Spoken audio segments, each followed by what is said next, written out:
Welcome back to the final part of the 120 years of Peter Pan costumes history.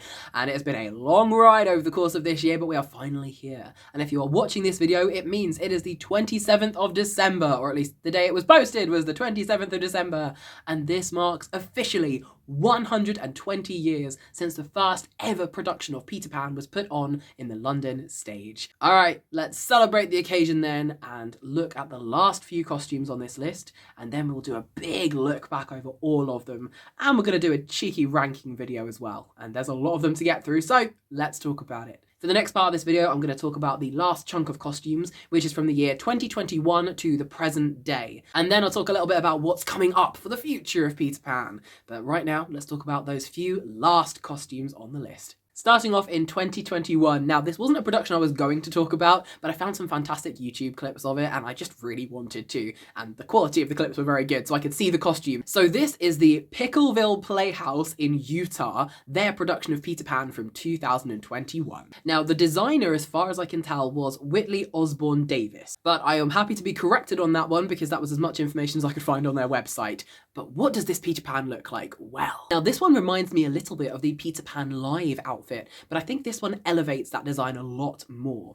So it's got loads of the scrappy tendrils of fabric. It's even got bits of fishnet across the place, a similar sort of colour palette as well. Quite vibrant greens and shades of green, but also with some darker tones in there too. I like the fact that it's all big stripes and strips of colour. That's really exciting, a really cool scraggledy tunic there. And I like the leggings as well. They're a nice shade, definitely leaning into the greens and a few of the bits of brown in this, but definitely a very green costume. I like that there's a shirt sort of underneath the scraggledy green with the lace up front. I really enjoy lace up things on the Neverland. I feel like it's very fantasy, very whimsical. He does have some wristy cuffs on, very small ones, but nonetheless I do like a wrist cuff. I just think that bare arms feel like they're missing something, so I do really enjoy that he has some wrist cuffs. It feels very natural. I like the way that it's been scrunched, so it definitely looks like it's something he could have created from the forest or picked up as he went through. It's very, very natural looking. It definitely gives him a vibe of a fey creature who comes from another world. It reminds me quite a lot of those green, leafy Maude Adams style costumes.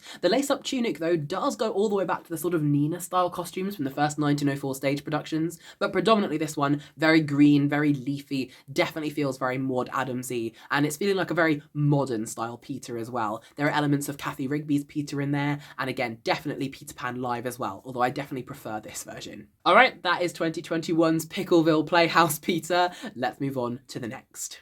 A slightly disappointing one now for the year 2022, and this is a movie which I had completely forgotten about until I saw this list.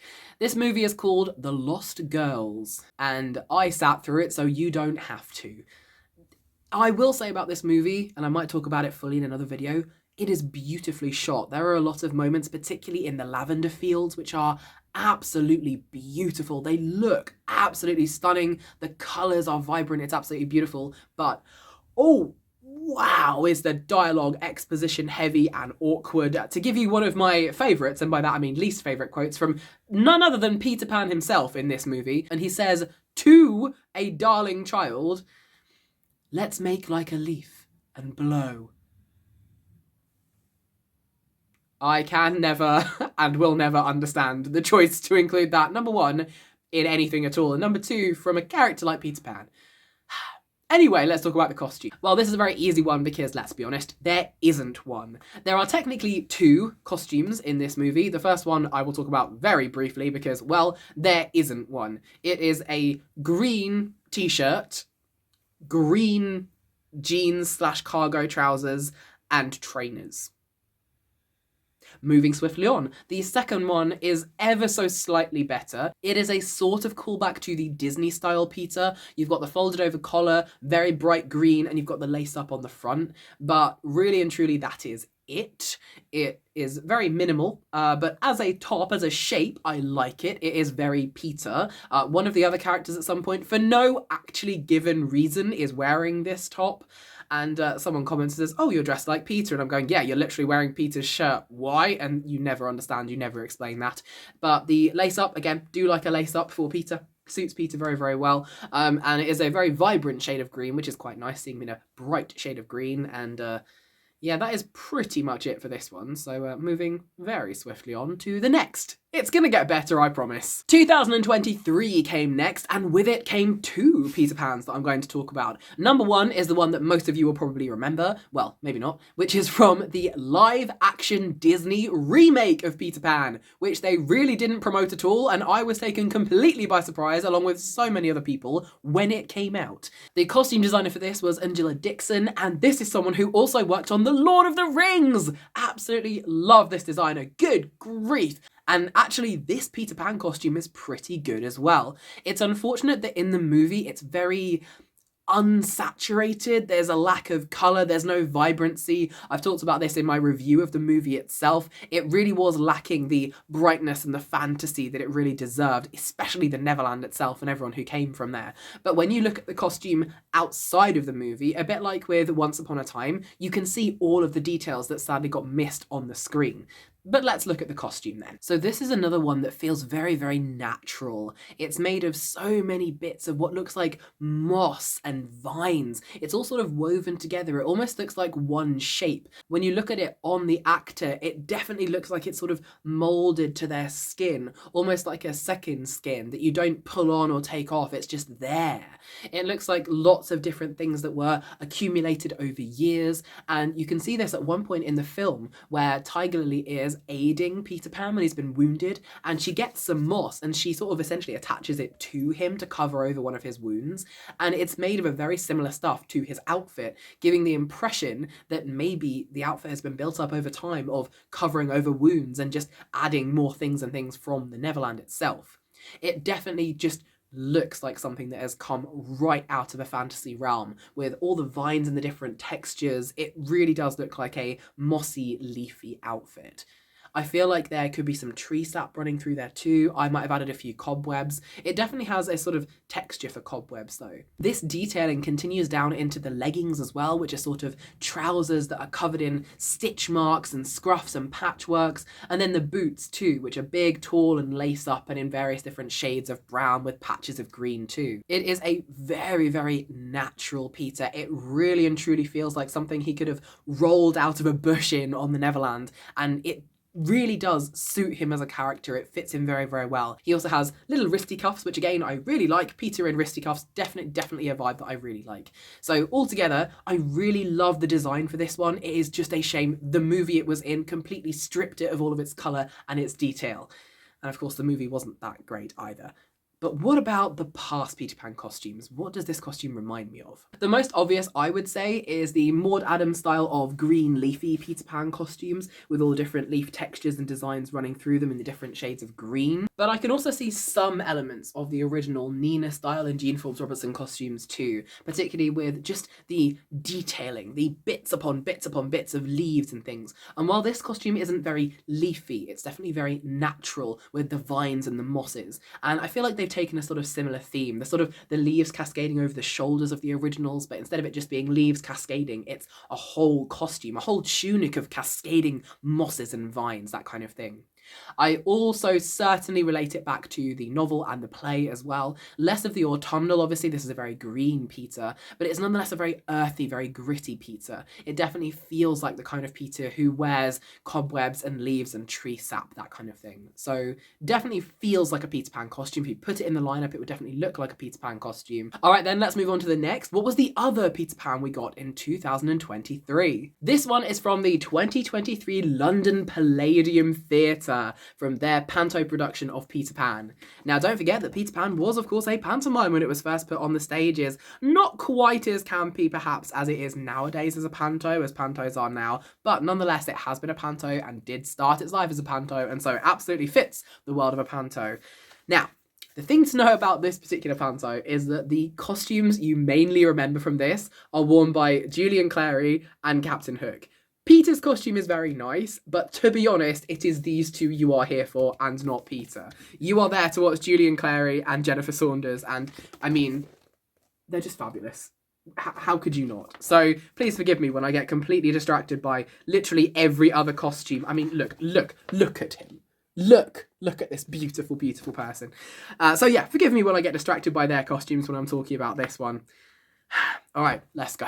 So this show actually has two costume designers written down. One of them is Hugh Durrant, who specifically did the costume design for Julian Clary, and to be fair, they will have taken a long time because I swear every time Julian walked on stage, it was a different outfit and they were all bigger and brighter and crazier than the last one. And some of them were only worn for maybe 2 minutes. It was absolutely bonkers. The other costume designer is Mike Coltman, who is the specialty costume designer. So in this show, we had Lewis Gaunt playing Peter Pan, and here is a picture of him.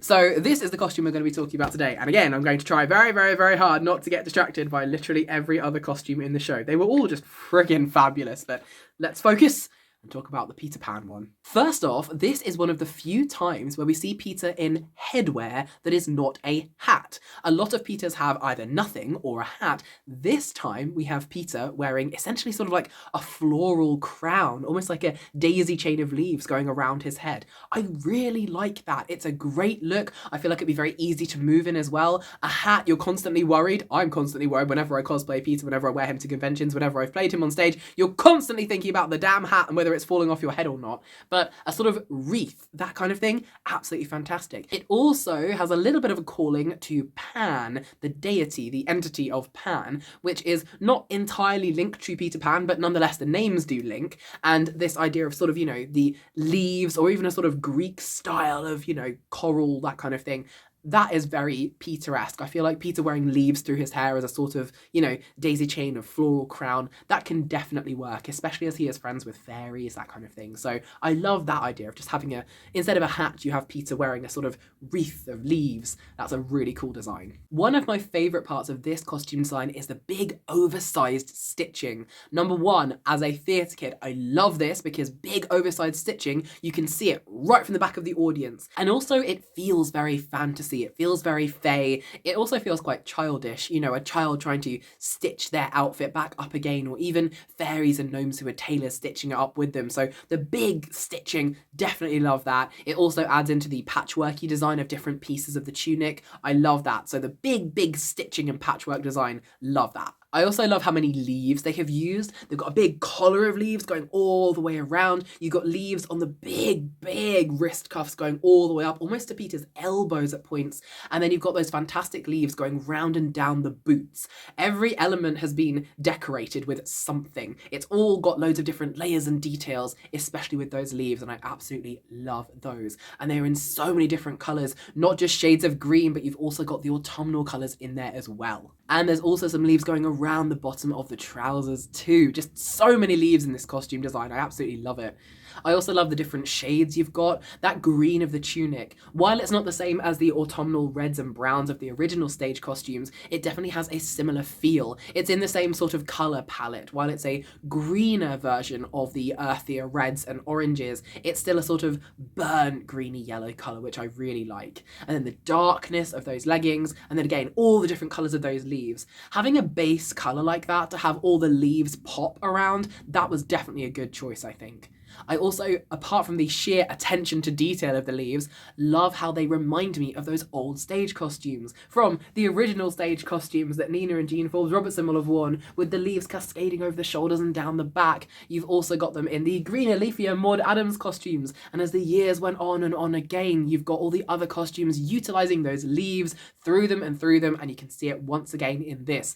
Definitely reminding me of those old original costumes from the stage shows. It also reminds me of the Peter from the play and the novel as well. Peter who wore all those natural things, the leaves, skeleton leaves, juices from trees and tree sap, and while it's not quite as natural as some of the other costumes we talked about on this list, nonetheless it still had so much detail and so many leaves and different things going on. There was something to look at everywhere on this costume. I think all that it was possibly missing was a tiny little cape, but to be honest, it was still really, really enjoyable to look at, and it caught my eye enough that I was occasionally distracted from Julian Clary, though not very often. But still, really wonderful costume. Absolutely loved this. Loved seeing this at the London Palladium. It was fantastic. Brilliant show. I wish it was filmed so I could watch it again.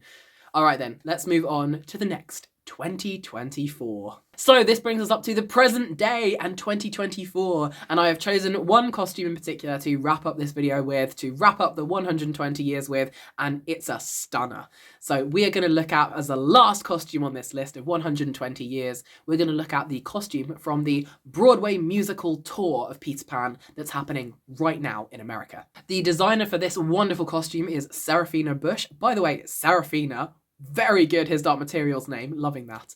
And let's have a look at this wonderful costume because I am obsessed. There is so much happening with this costume, I don't even know where to start. So I will start with the simple piece, which is the legging trouser piece. Now this is a dark shade of brown, very reminiscent of the original stage shows, very plain, not a lot going on. And I think that was a good decision because too much happening on those leggings would take away from what is happening in the rest of the costume, which is a lot, and I love it. The boots I love as well. I love a good Peter Pan boot. They're pointy, they sort of look fey-like someone who'd come from the forest. They've got browns and greens, they come up just above the ankles. Love those, really good vibe. Nice and simple to not take away from the rest of the costume. Love, love, love, love, love. All right, let's talk about it. Let's talk about that tunic. There is so much going on here, and I want to replicate this so badly. There are so many techniques on show here. You've got over the shoulders, you've got the crisscross of sort of puffed up bits of green jacket, and then you've got these fantastic strips of different colours and shades of green that look like pieces of forest and tree and leaf and jungle that have been dragged with him as he's been moving and running around. You've got tassels coming off of this standing up collar. You've got another sort of t-shirty jacket underneath which has sleeves sticking out the bottom. You've got big acorn buttons appearing, cascading down the front. There's textures and layers and shades. It's also been weathered a bit so it looks like an outfit you've been wearing for such a long time. You've got fragments of leaves and natural bits of moss just dangling down everywhere. You've got tassels trailing down to the bottom of the tunic, round the sides and the back as well, giving the illusion of not just leaves but feathers as well, giving it a very bird-like quality. And again, all those different shades. While the main body is different shades of green, you've also got those earthy, gritty browns and some autumnal colours in there too. You've got the belt with the big pouch for keeping, well, let's face it, fairy dusty glitter, and so many bits and pieces. It's just absolutely sumptuous to look at. So many different bits and pieces. I am loving this tunic so very much. He doesn't have any wrist cuffs on though, which could have just added a little bit extra, but that's my personal preference. And at some points he is wearing a hat as well. It's really cute, it's green, it's got lots of detail to it as well, but again, not taking away from that tunic, which is really the big part of this costume. It is the big thing that immediately draws your eye, and as with so many other wonderful costumes on this list, it looks like Peter Pan. If you put him in a lineup, he would bang on, absolutely fit in. This is a Peter Pan costume, and it is one for the ages. It's absolutely brilliant. In terms of the costumes, I think it looks like it may have drawn inspiration from or just reminds me of. Definitely, again, the green leafy Maude Adams style of costumes, but also you've got those original stage designs that would have been worn by Nina and Jean Forbes Robertson, with the leaves cascading and the textures and the tassels and the choppy sleeves and the edges of the tunic, the different layers of wearing a shirt underneath the tunic itself, having the lace-ups and the open buttons, the massive acorns as well. Absolutely love that. Definitely rings all the way back to the 1904 stage productions. And in terms of the book and the play as well, definitely brings me to a very natural Peter. It looks like a Peter who has lived in it. This is a very lived-in costume. It doesn't look clean and pristine, which is definitely not very Peter at all. It looks weathered and dirty. It looks like something you could crawl on the ground in, but also jump and take flight in. It looks like something that Peter has worn for a long time, added to, had to rip bits off of and attach and change around. It looks like something that has been damaged, weathered, fought in, lived in. Yeah, it looks fantastic, and yeah, highest praise to this tunic. I absolutely adore it. What a fantastic way to wrap up 120 years as well, I must say. For 120 years to finish with this costume, I'm very happy with that. So that brings us to the end of 120 years of Peter Pan history. What we're going to do next in this video is I'm going to rank all of the costumes I've talked about in this series, and my Lord, there's a lot of them. And I'm also going to talk very quickly about what's coming next, not just for Peter Pan costumes, but for this channel and the content we're making as well. Let's do that first, because I think that'll be quicker. So what is coming next? Well, we are still waiting for the Peter Pan's Neverland Nightmare horror film to come out. I have my reservations about that, and the costume, well, I think I'll end up putting it into the list of not really a costumes, but we shall see. That is coming out hopefully next year in 2025, so I'll be bringing you a review of that. Can't put it on the list yet though, seeing as it is not out, so that's what's coming next for Peter Pan. We've also got a few pantos happening in the UK and various tours and productions all around the world, so I'll try to look at those and bring you some information, and good God, I'm going to try and go and see as many of them as I possibly can as well. So for Peter Pan costumes for the next 120 years, it looks wide open. There are so many possibilities, so many things coming of all different varieties and textures and types. So I think the future looks quite bright for Peter Pan costumes, really. For a while, I was concerned that Peter Pan costumes were all just going to turn green, and that at a certain point, that was it, and we were never going to get any of the autumnal red Peters back again. But then the film Finding Neverland came out, and we got this beautiful autumnal Peter based solely on the original stage designs, and a lot of the newer productions as well are drawing on those autumnal colours. And while Peter, predominantly for the public eye, is going to sadly remain just in green, people are still bringing in elements of those autumnal colours back as well. So I'm quite happy to see those. I would love to see Peter make a return in his autumnal glory, but nonetheless, so many of the costumes we have talked about are absolutely incredible. So that is what I think is next for Peter Pan costumes in the world, in movies, in theatres, on stages. I think it is bright and bold and interesting, and I hope one day to be involved in making some, because my God, would I love to be involved in that process. And also, I'm a cosplayer. I will be making more Peter Pan costumes, most certainly. I've got at least 3 in mind that I want to do now. I keep adding to it. Maybe this list was a terrible idea. 120 years of Peter Pan costumes, and I want to make all of them. Well, most of them. Some of them. A good majority of them I would like to replicate. So that's what's coming next for Peter Pan costumes. What about for this channel then? Well, 120 years has finished and come to a close. I will still do some history and lore dives into Peter Pan costumes, but what I'm thinking I might do now is look at other characters. A lot of you have expressed interest in Captain Hook, and I love the history of his costumes as well. I don't think I'll do it over a course of a year. That might be a 1 or 2 video series, but I will definitely do a video talking about Captain Hook's costumes. And I would really like to dive into Wendy and the Lost Boys as well. Partly because when I was looking at the Pickleville Playhouse Peter Pan, God, saying that so many times, Pickleville Playhouse Peter Pan, their Lost Boy outfits were brilliant. I will try and put them on the screen right now. They looked fantastic, so I definitely want to do a Lost Boys video dive. And at this point, I will include some of the Disney parks, because the Disney Parade Lost Boys have suddenly been elevated beyond my wildest dreams, and they all look incredible. So yeah, Captain Hook and the Lost Boys, and probably a Wendy video too. I'll probably look at those costumes. Are there any others you'd like me to look at? Chuck those in the comments down below for me. And another video I want to bring you guys here on YouTube, where I can do a full video essay on it, is a idea I have had for a Neverland game concept.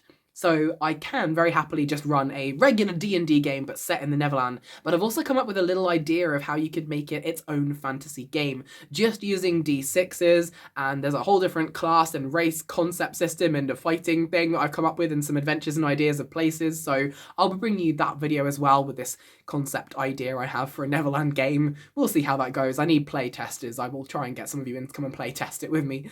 And other video ideas I've got are going to be watching through a lot of the different adaptations, reading some of them too. I'll be talking to you guys about those as we go along, and of course I'll be bringing you lore and deep dives and thoughts and stories and things like this. Any other things you'd like me to know, chuck over on the TikTok pages, or you can chuck them in the comments down below as well. Alright, so that is it for the future of this page and the future of Peter Pan costumes. Let's move on then to the ranking. This is gonna take a while. Get a beverage, people. Alright, so my ranking system has 5 tiers. At the top tier, best of the best, is Got a Crow, because it just reminds me of Kathy Rigby and makes me very happy. So top tier, Got a Crow, they got a crow.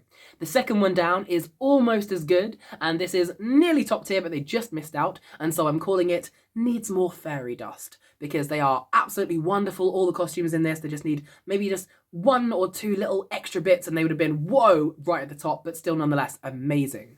And then we've got the costumes that are in the middle, which I'm calling the not so much pained as puzzled, which means they're still pretty good, but they're not really anything above the middle. Maybe they needed to be elevated a lot more, or there are some parts of it that were just a bit confusing. So they're in the middle, not bad, but not great either. Then we have a step down towards the bottom, and number 4 is slightly soiled, which means that there's something about them which is holding them back. They're not quite good enough to be put in the middle yet. Maybe just a lack of something. Just, yeah, slightly soiled, something is missing. And then we have the very bottom of the pile, tier number 5, which I'm calling Brimstone and Gall. I considered trying to do this in roughly chronological order, but it was making my brain hurt too much. So instead, we're going to go from the bottom to the top. So, filling out the Brimstone and Gall bottom tier number 5, we have got the non-existent Peter Pan costume from The Lost Girls. While the second costume was slightly better, the overall lack of any costume at all, and just the general vibe of this movie, puts this one right at the bottom. Speaking of non-existent costumes, we've also got the non-existent costume from the movie Pan, accompanying it into the bottom tier. And what's this? Another non-existent costume? The non-existent costume from the movie Neverland, which finds itself right in the bottom tier as well. And another non-existent costume for Peter Pan, slightly less non-existent than the others, but nonetheless still non-existent, comes from the miniseries Neverland, straight into the bottom, Brimstone and Gall with that as well. Joining these, we also have another one which, while I did admit when I was watching it, it had slightly more to it, really and truly, it was just a stripy cardigan. And so Peter and the Starcatcher find itself in Brimstone and Gall as well. And the last one joining them in Brimstone and Gall is the Jean Arthur non-existent just shirt. Yeah, that's going straight into Brimstone and Gall. How dull. Moving on to tier number 4 now, and slightly soiled. So which costumes from the 120-year list have made it onto slightly soiled? Starting off strong with the movie Hook.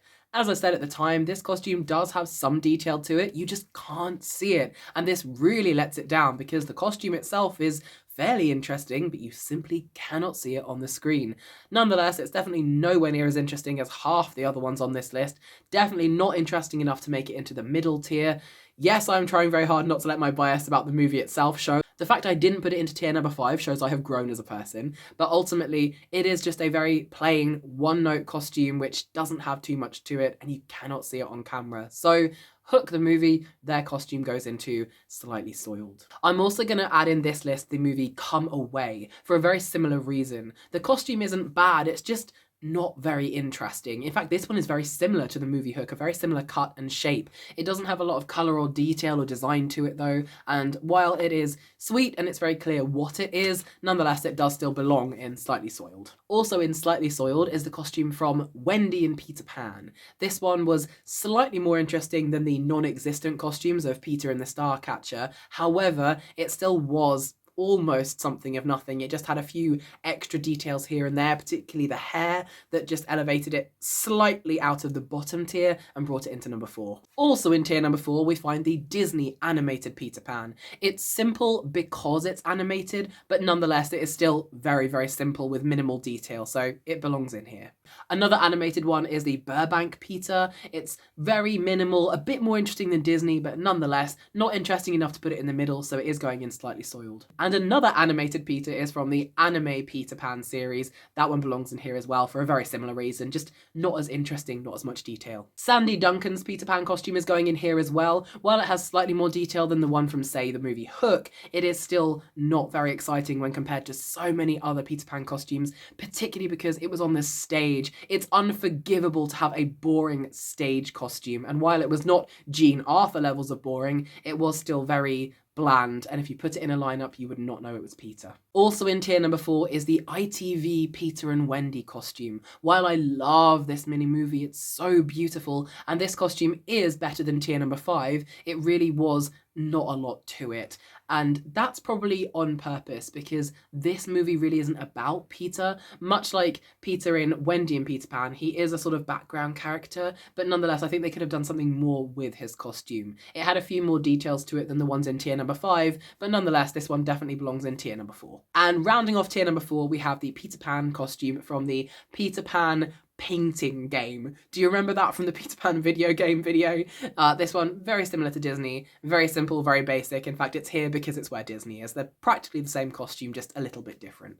So that's closing out tier number 4, slightly soiled. Let's move up a step now to the middle ground, the not so much pained as puzzled. What's in there? The first one in tier number 3 is the Peter Pan costume from the British musical, the one that Nicholas Stapleton wore. I really enjoy this musical, but this costume, while having cool shades of brown and some different tones and textures, it wasn't as interesting as the ones in tier number 2 and number 1, so it's sitting comfortably but still in the middle. Also in the middle, you'll be delighted to know, not in the bottom, is the Peter Pan costume from Once Upon a Time. While it does suffer the same problem as the one from the movie Hook, where you simply cannot see it, it does nonetheless have more to it than the movie Hook. It is two-tone, 2 different shades of green. It has more detailing to it, more colours and layers and just vibrancy. Even though you can't see it on the screen, the costume itself has way more interest to it. So you can't see it, which means I am sticking it in the middle, but it is still there, which means it's not in the bottom. We also have the Alison Williams costume from Peter Pan Live, sitting in the middle. I don't mind it as a costume. It has some interesting moments. I'm trying not to let her performance ruin it for me, but well and truly, it is not the most innovative or interesting of all the Peter Pan costumes, but I do like their use of the fishnet and the bright, vibrant colours. I just cheekily moved one. One of them got upgraded from the middle tier. I'll tell you which one later. So the next one in the middle tier is the, oh god, I can't pronounce this one. It's the Peter Pan Sweet Neverland, the video game. That's what I'm calling it. That one had some interesting bits and pieces of detail, but was still quite plain. Again, probably because it is animated, which does mean you have a few limitations. Nonetheless, it had more detail than the Disney one, but just wasn't quite enough to bring it out of the middle. Another one in the middle is the Mary Martin Peter Pan costume. While I loved Mary Martin's performance, and I do love the little leaves and the designs, it is a bit too short for me, and there isn't very much else going on with it. So this one, while I love Mary Martin, is sitting in the middle. And the last one sitting in the middle tier of not so much pained as puzzled is the Peter Pan costume from the musical version of Finding Neverland. There are a few little details here and there. We don't get to see it very much, but ultimately, particularly in comparison to the movie Finding Neverland, it's just not interesting enough for me to bring it anywhere above the middle. All right, moving up then to tier number 2, and this one is needs more fairy dust, and that is all that these costumes need. There's just 1 or 2 extra things they could have done to really elevate it, so they're not quite top tier, but they are still nonetheless really good. Starting out strong with the 2023 Disney live-action remake. While that movie was a complete disaster, the costuming was relatively good. The Peter Pan costume in particular, it looks natural, full of moss. I love it. I think they could have done just a little bit more with it, maybe done some more colours in it, like autumnal colours, added something through his hair, definitely should have had some makeup on, and maybe something to do with the leggings and possibly some wristy cuff details as well, but ultimately still really love the natural vibe of this. The next one is from Peter Pan, A Musical Adventure. I love how this one feels like pajamas and whimsical, and at some points it looks a bit like a kilt too. I love all the patchworks and the autumnal reds of this one. Next up is the Peter Pan from Regent's Park. This one was the tassely Peter Pan, all rugged, ready to fight, very gritty, very earthy. Love this one. It looks like Peter's been pulled through a shredder. Absolutely enjoy this costume. In a similar vein, we also have the 360 Peter Pan costume. This one with the huge collar and the feathers, the reddish autumnal looking like a little cape, and those interesting shoes that aren't quite shoes as well. Very minimal, but nonetheless very interesting costume. The next one is from the Peter Pan Illustrated Adventure game. Again, do we remember this from the video game series? This one was really interesting. I love the vibe of this one. The next one is one that surprised me with how high it got considering its source material, but nonetheless I do like it as a costume, and this is the Peter Pan from the Grim Neverland graphic novel.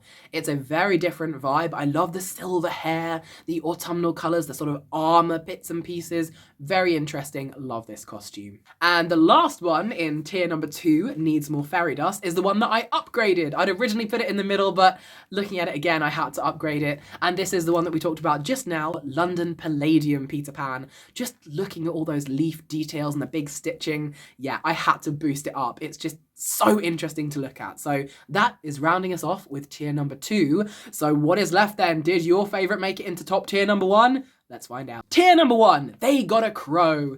And these ones are the ones that I find the best. There are potentially still some things I would tweak or change about them, but ultimately they are just so good that I love them all. And actually, one of the things that surprised me the most about finishing this series of 120 years and looking back is that the fullest section is number 1. This has more costumes in it than any of the other ones. So I'm very happy about that, but there are so many that I just love. All right then, starting off easy, obviously, top tier number 1 starts with where it all began, the original stage costume designs worn by Nina and Jean Forbes Robertson, the autumnal, the earthy, the split tunic with a massive acorn and the leaves cascading over the shoulders. I love these costumes so very much. I am a theatre kid. I absolutely love them. I got to see them up close when I went to the J.M. Barrie Museum. I was this close to them, and it was one of the most magical experiences of my life. So definitely top tier, the original costumes. Adding into those the original Maude Adams style costumes as well. Pretty much all of those original stage design costumes. Absolutely love those. Next up, of course, we have the ever wonderful Cathy Rigby. I have loved every version of the Peter Pan outfits that she has worn, but specifically the ones from the 2000s. Really love those. All the leaves, the details, just how glittery they are. Absolutely love this. Love Cathy Rigby, my favourite Peter Pan of all time. Some of my favourite costumes as well. The most obvious, perhaps, of course, is my personal favourite Peter Pan costume of all time, and it is from the movie Finding Neverland. This one, I have no notes. The long boots, the leaves, the cascading gold, the tunic, everything is wonderful. I love this costume. I wish I could see it up close and in person. I really love it. It's phenomenal. I cannot say any more about it. It's just beautiful. I might do a full video on the movie Finding Neverland at some point, and maybe the musical as well. All right, moving on to the next. Next up, we have the sumptuous costume from the Northern Ballet production of Peter Pan.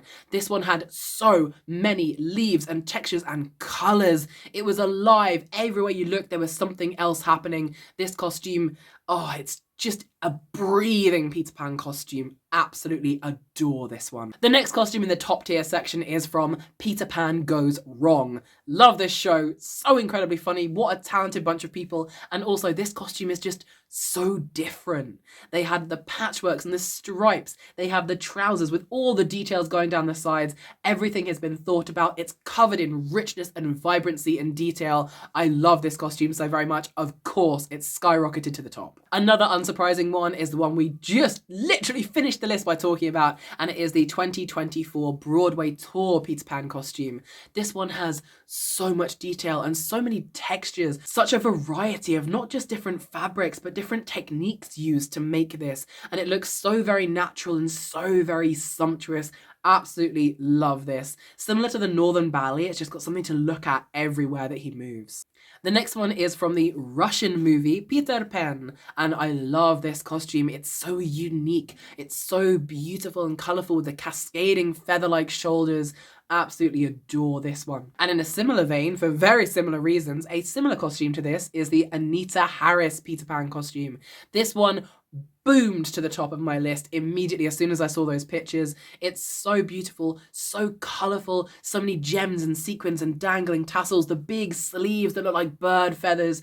Absolutely beautiful, beautiful work. Another one in the top tier is, of course, the 2003 Peter Pan, the costume worn by Jeremy Sumpter. This one's another very natural one. It looks like it's a part of him, part of his skin, moving and living and breathing. It looks like he came straight from the Neverland, a very fae-like creature, all leaves and vines in so many different colours and types.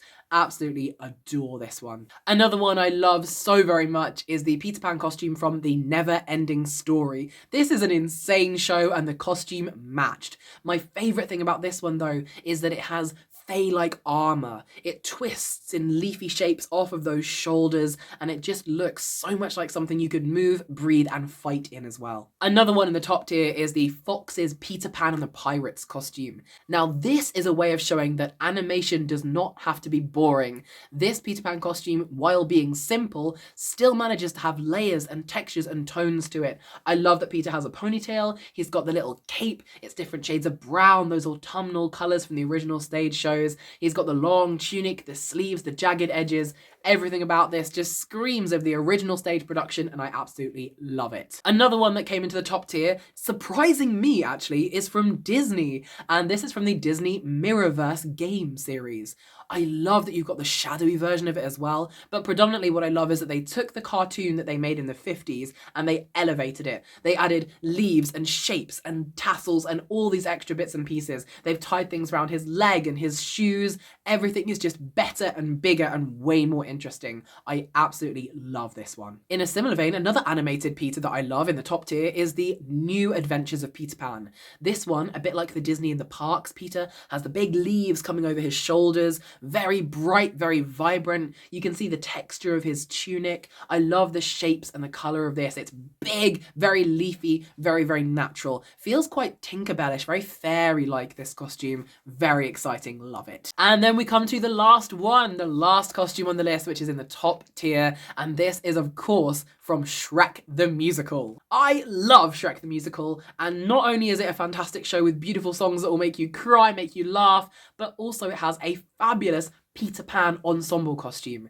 This Peter has the acorn hat, the blue hair, the many different leaves and colours, a little similar to the Northern Ballet Peter, only with slightly less leaves, but a similar design in that it has loads of different shapes and styles and colours all over the place, and those leggings as well. A vibrant, neon bright at times Peter Pan, but nonetheless he still has that earthy groundedness to him with the acorn hat and the leaves all over him.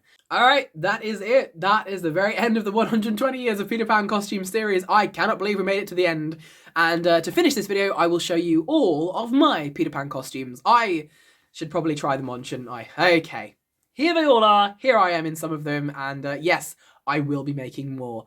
Take care of yourselves. Thank you for joining in, and I will see you super soon, probably in the new year. So the next time you see me, it might be 2025. Enjoy your new year, whatever you're doing this festive, crazy season. Take care of yourselves, and yeah, bye-bye.